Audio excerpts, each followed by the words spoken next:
तो फ्रेंड्स, मैं कुछ टाइम पहले सोच रहा था कि जितने भी नेचुरल नंबर्स हैं अगर मैं इनको सम करूं तो क्या आएगा। तो ऐसे ही मैं थोड़ा गूगल पे यूट्यूब पे ढूंढने लगा, तो मुझे उसका आंसर पता चला and I was really shocked वो आंसर जान के।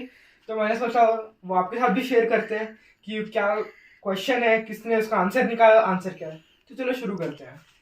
तो मैंने क्या कहा, सारे नेचुरल नंबर्स का सम मतलब 1 + 2 + 3 + 4 + 5 अप टू इंफिनिटी मैंने मान लिया this is equal to S. ठीक है। अब लोग कहेंगे ये क्यों माना, लेकिन फॉर एग्जाम्पल मैं S dash is equal to 6 भी तो मान सकता हूँ, और S dash is equal to 1 + 2 + 3, और मान लो कि S is equal to number N और मैंने एन को ऐसे लिख दिया, तो इसमें कोई प्रॉब्लम नहीं है।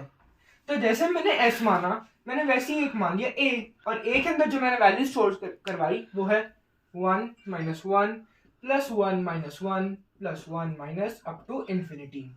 जैसे मैंने एस और ए करवाया वैसे मैंने एक और वैल्यू ली B. B B equals to 1 - 2 + 3 - 4 + 5 - 6 up to infinity. अब मैं क्या करूंगा, मैं करूंगा 1 - a विच इज 1 - 1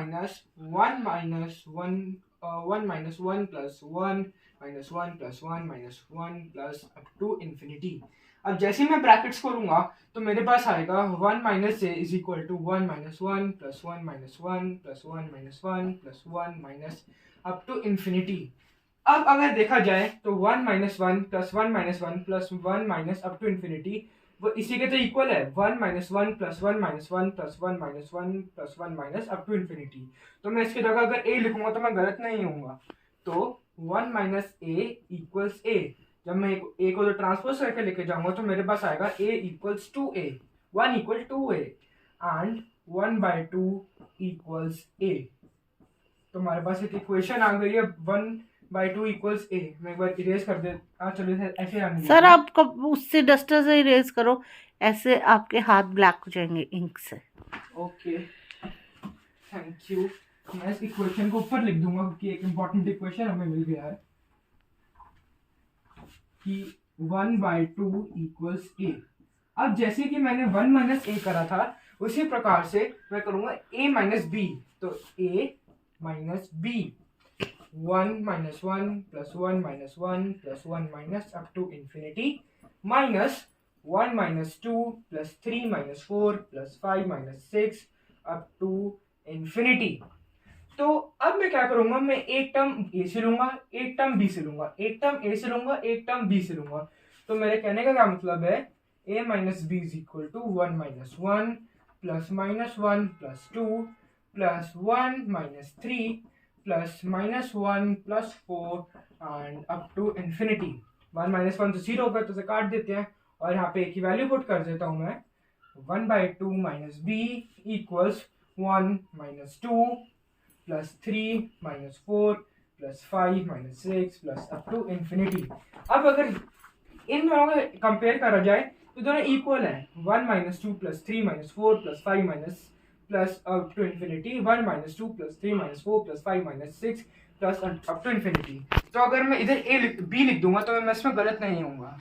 तो 1/2 - p gives b।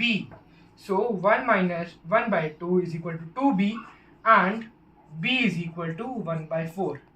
तो हमारे पास एक और इंपॉर्टेंट इक्वेशन आ गई है, इसमें यहाँ पे लिख दूंगा। तो अब लोग पूछेंगे मैंने तो इससे शुरुआत की थी, जितने में नेचुरल नंबर थे उसका क्या सम होता है, मैं ए और बी में कहाँ से पहुंच गया। तो जैसे सांप सीढ़ी होती है उसमें अलग अलग सीढ़ियाँ होती है, अलग अलग स्टेप्स होते हैं, तभी हम जाके 100 तक पहुंचते हैं। तो इसी तरह ये 100 है और ये 0 1 to 100 की जर्नी है। तो अब हमारे पास लास्ट स्टेज आता है फाइंडिंग एस। एक बार मैं इरेज कर देता हूँ।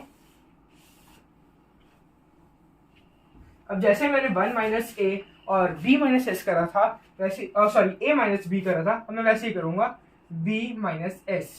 b की क्या वैल्यू है 1 - 2 + 3 - 4 + 5 - 6 plus up to infinity and minus 1 + 2 + 3 + 4 + 5 up to infinity. अब जैसे मैंने पिछले केस में करा था, एक एक टर्म इसमें से लूंगा, एक टर्म इसमें से लूंगा, एक टर्म इसमें से लूंगा, एक टर्म इसमें से लूंगा। तो जो मेरे पास आएगा वो होगा b - s is equal to 1 - 1 + -2 plus 3 plus -4 plus 5 plus up to infinity. अब ये 0 हो गया, ये 0 हो गया, ये 0 हो गया, और इसी तरह जितने भी ऑड टर्म्स होंगी वो एंड तक जाते जाते सारी कट जाएंगी। तो जो मेरे पास बचेगा वो बचेगा b minus S is equal to -4 -8 -12 -16 -20 -24 minus up to infinity.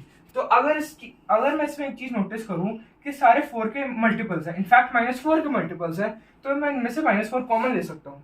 तो सबसे पहले b की यहाँ पे वैल्यू पुट कर देते हैं, 1/4 minus S is equal to -4 1 + 2 + 3 + 4 up to infinity. अब अगर मैं इन दोनों कंपेयर करूं तो ये सेम आ गए, 1 + 2 + 3 + 4 + 5 up to infinity, 1 + 2 + 3 + 4 up to infinity. तो मैं यहाँ पे दोबारा ऐसे लिख सकता हूँ। तो आई होप यहाँ तक दिख रहा है। तो 1/4 minus S is equal to -4 into S which is -4s। मैं इसको इधर ट्रांसपोज करके लेके आऊंगा, तो 1/4 is equal to -3s। And now 3 को मैं इधर लेके आऊंगा, तो -1/12 इक्वल्स, मतलब जो हमें लग रहा था कितना बड़ा नंबर हो जाएगा, उसका आंसर तो -1/12 आया है। तो ये आंसर है। हाँ, ये आंसर है, और ये निकाला था रामानुजन सर ने, तभी इसका नाम है रामानुजन पैराडॉक्स। तो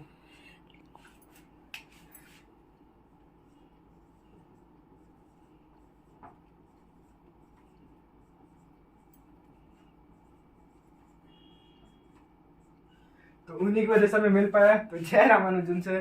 तो आज की वीडियो के लिए इतना ही, मिलूंगा कभी किसी और मैथ्स या साइंस वीडियो में, तब तक के लिए बाय, पीस।